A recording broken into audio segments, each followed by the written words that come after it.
जबाबदारी दिल्याच्या नंतर माझ्यासाठी हा खऱ्या अर्थाने नवीन विषय असताना राज्याच्या आपल्या ज्या काही शिक्षक बांधव भगिनींच्या ज्या काही संघटना आहेत, सभापती महोदय, साधारणपणे 250 संघटनांचं आम्ही 4.5 चर्चा केली।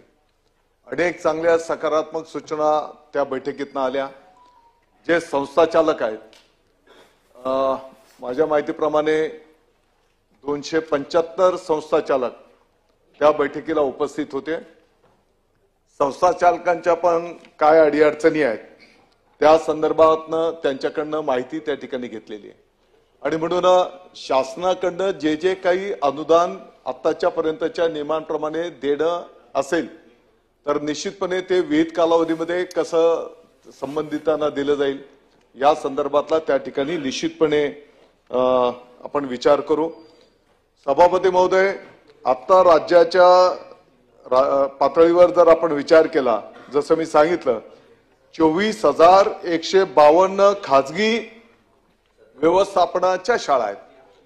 हे सगळ्याच काही वाईट नाही आहेत, अतिशय चांगल्या सुविधा अनेक शाळांमध्ये आहेत आणि अतिशय गुणवत्तापूर्ण आनंददायी शिक्षण त्या ठिकाणी दिलं जात आहे आणि म्हणून सगळं चित्र निगेटिव्ह आहे अशातला काही भाग नाही।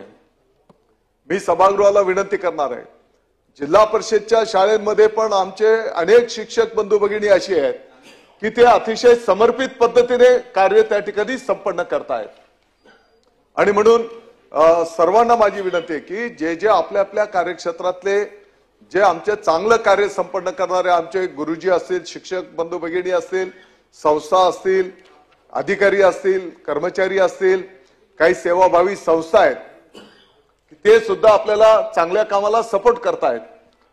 अनेक संस्था पण आहेत की ते चांगलं ज्ञानदानाच्या चौकटीच्या पलीकडे कार्य संपन्न करतायत आणि म्हणून अशांच्या पाठीमागे आपण सगळ्यांनी उभं राहण्याची आवश्यकता आहे, त्यांना सपोर्ट करण्याची आवश्यकता आहे। त्यांचं जर आपण त्यांना शाबासकीची थाप दिली तर ते आणखी जोमाने काम करू शकणार आहेत आणि म्हणून या सर्वांना आपण त्या ठिकाणी सहकार्य करावं आणि आपल्या ज्या काही सूचना आहेत, हे जे काही शासकीय पद्धतीने आताच्या नियम काही आहेत त्याप्रमाणे जे जे देणं असेल ते विहित वेळेमध्ये देण्याचं आम्ही त्या ठिकाणी नियोजन करू।